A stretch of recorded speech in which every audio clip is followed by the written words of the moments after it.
Hi guys, today I wanted to talk about rear end awareness. I do this for all of my dogs. It's particularly helpful for large dogs. It's a good exercise for nervous dogs, for confidence building, and it's just a good exercise in general. So a lot of dogs don't tend to be very aware of where they are. It's also very good for rambunctious dogs who tend to run into you. A lot of dogs don't tend to know very well where their back feet are. And people do a lot of bucket work, especially for dogs who you want to be able to heel. So one of the first pieces of this exercise is teaching your dog to step up on a bucket. I tend to get my buckets from Tractor Supply. This bucket is a little bit big, it's just what I happen to have on hand, and Louise is one of our only ones left who hasn't done this exercise before, so I wanted to start with her. So, in order to start teaching your dog to step onto the bucket, I hold the treat over it, yes. So you can see a little bit of nervousness with the bucket, that's fine, yes. I'm not asking her to step onto it first, yes. I'm just asking her to get a little bit out of her comfort zone. Now that she's more comfortable, yes. I have her stepping over it a little bit. I'm marking and rewarding every time before I feed her. Yes. Now we're starting to get a little bit more of a lean over. Some dogs are smart. You can see she's trying to go around it. Yes. Good girl. And I'm just continuing that exercise. Yes. Not every dog is going to put their feet on the bucket at the first time. Some dogs will step on it right away, no problem. Yes.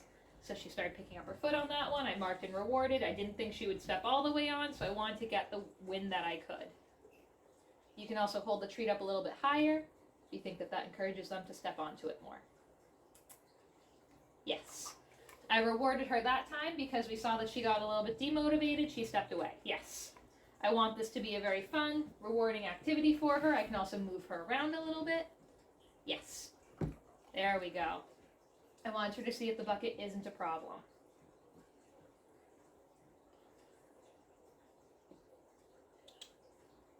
Yes. Now she's leaning into the bucket, but still reluctant to step onto it. Totally fine. For a lot of people, yes.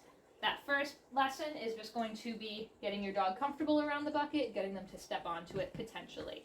I want to make sure that my dog is pretty good, yes, about stepping onto the bucket before I try and make them spin around, which will be the end of this exercise. She steps back, but she knows that the reward is coming, so I'm just going to wait her out. If anything, I might encourage her to walk around the edge. There we go. I can kind of mentally reset her that way.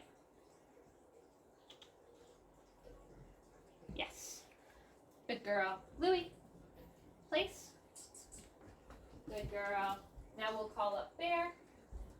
He can show us a little bit more of the formal exercise so he knows what's going on. I have him step up. And then you can see I can actually rotate around the bucket. He's not quite straight with me, but you can work to the point where your dog will be directly across from you. And you can also work to the point where they stand next to you. And as you turn, they turn. Bear hasn't done this one in a little while. There we go. Yes.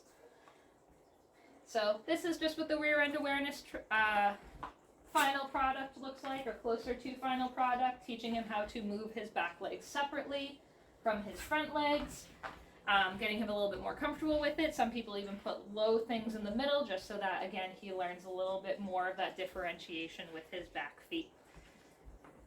You can also teach them to put all 4 feet up and sit. Yes.